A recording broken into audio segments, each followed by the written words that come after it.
Are you sure this is the right moment? I won't get a better one after the reception he's had here. I hope you're right. Congratulations, Mr. White. They like your work quite as much as I do. He designed and decorated Fifth Avenue mansions for the Astors, the Vanderbilts, and as a character even makes an appearance in the HBO TV series, The Gilded Age. His name is Stanford White, and his life held a dark secret that sent him to an early grave. A tale of lust, leading to the trial of the century, and involving at the time one of America's most successful artist models. Join me now as we delve into the dark side of this celebrated New York architect and discover just how he met his end.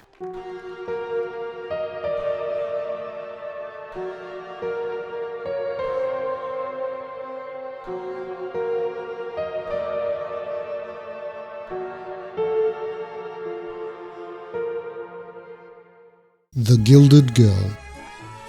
In 1900, the Gilded Age of New York City was coming to an end, and a new one filled with motor cars and movie stars was still a distant blur.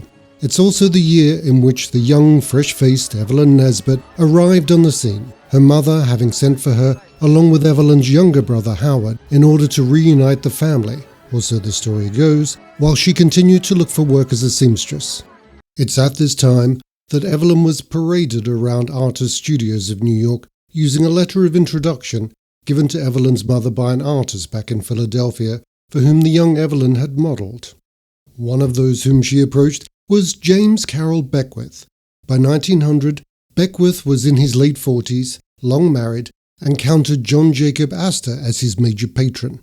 And yes, that Astor is the son of the Mrs. Astor that's seen in HBO's The Gilded Age.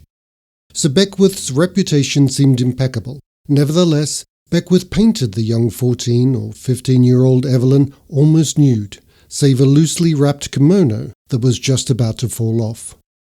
Frederick Stewart Church also painted her scantily clad, and the photographer Otto Cerrone pictured her exposed breast, despite Evelyn's mother claiming that she never allowed her daughter to pose in the altogether. But a pattern was emerging. Mrs. Nesbit was clearly chasing money, and her daughter was a highly coveted commodity.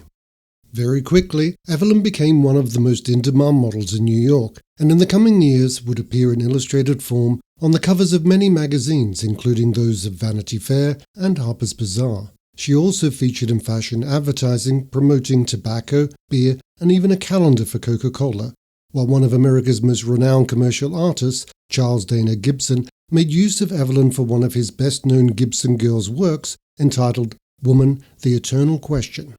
It was during this time, around 1901, and while Evelyn was working as a chorus girl on Broadway, that she was introduced by another chorus girl, Edna Goodrich, to the prominent New York architect Stanford White. The Beast. When Evelyn was introduced to White, she was at best 16 and he was 46. He was married and had a son, yet lived a very independent social life, one that involved meeting many of the young ladies from the chorus line of Broadway.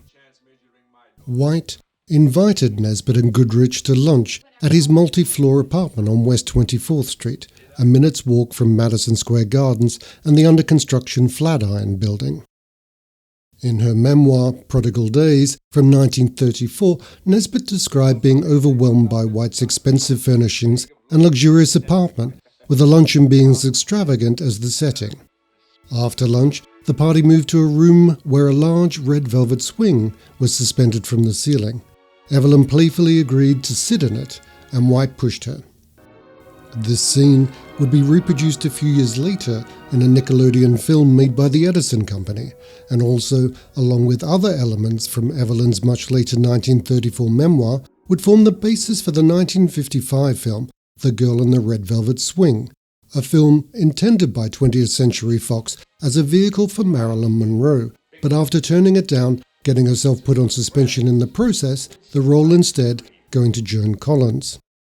White also impressed Evelyn's mother, whom she described as an interesting companion when introduced to him, and he offered to move Evelyn, her mother and brother into a suite at the newly opened Wellington Hotel, which still exists today.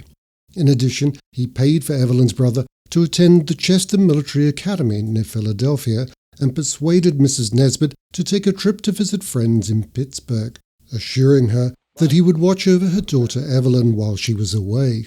Later, the Beast, as Evelyn would later be forced to call him, arranged for dinner and champagne at his apartment, capped by a tour ending at the Mirror Room, which was furnished only with a green velvet sofa.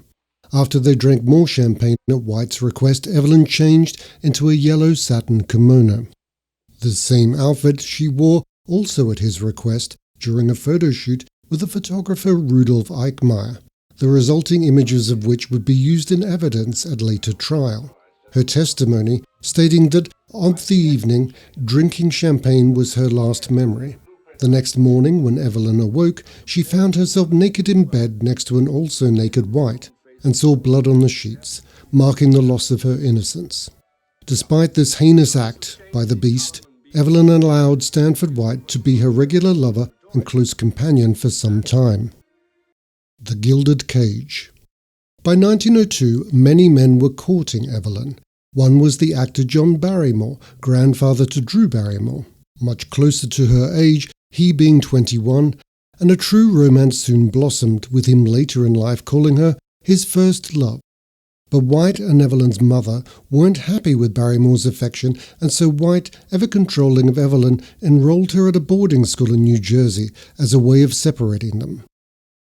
Evelyn was also involved with other men who vied for her attention at the time, one of those being Harry Kendall Thor, the son of a Pittsburgh coal and railroad baron.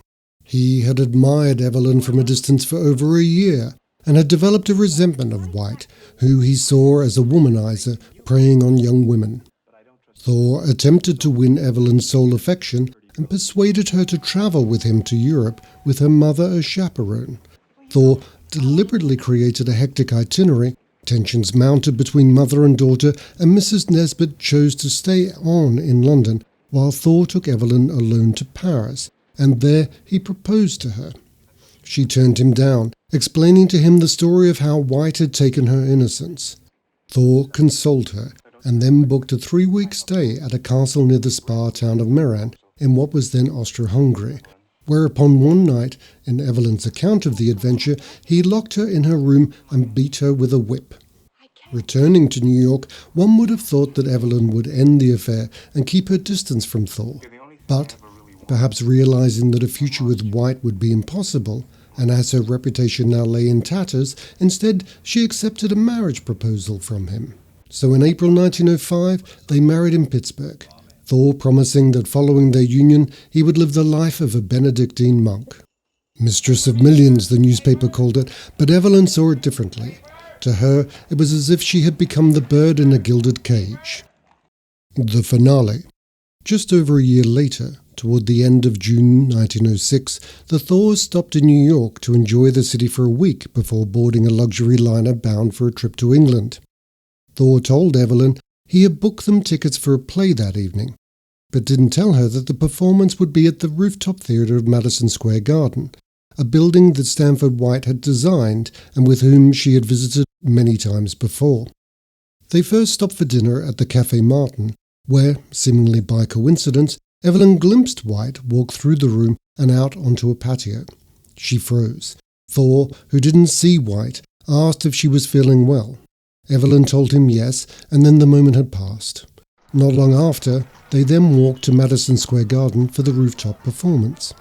At 11 p.m, as the stage show was coming to a close, White appeared and sat at his regular table close to the stage. Spotting his arrival, Thor approached him, and as if planned with precision during the finale song, "I Could Love a Million Girls," Thor produced a pistol and from 2 feet away fired 3 shots into White's head and back, killing him instantly. And so began what was headlined by the press as the trial of the century. Thor's mother pressed his lawyers to pursue a strategy of temporary insanity and hired a team of doctors at a cost of $500,000, or nearly $20 million by today's money, in order to prove it. Evelyn was told that if she assisted Thor with testimony favourable to his case, her financial future would be comfortable, and that if he lost, then she would receive nothing. In open court, she was forced to detail her relationship with White, including the night when he allegedly raped her.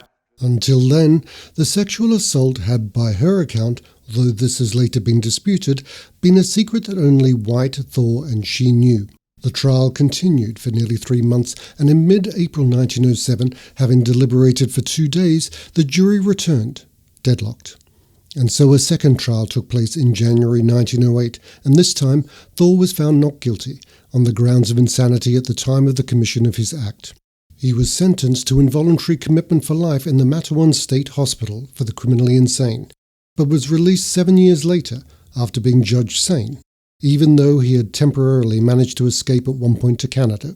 And so the curtain is drawn on the finale to the scandal that had well and truly outlived the Gilded Age. Stanford White lay dead. Thor never married again, and despite being arrested once more in 1916 for the kidnapping, whipping and sexual assault of an 18-year-old boy, for which he served 8 additional years in a mental institution, he lived on until 1947.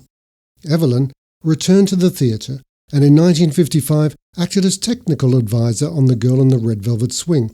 She died quietly at a nursing home in Los Angeles at the ripe old age of 82, a lifetime having been spent in the public eye and her character having been played in film not once but twice, firstly by Joan Collins and later by Elizabeth McGovern in the 1981 film Ragtime.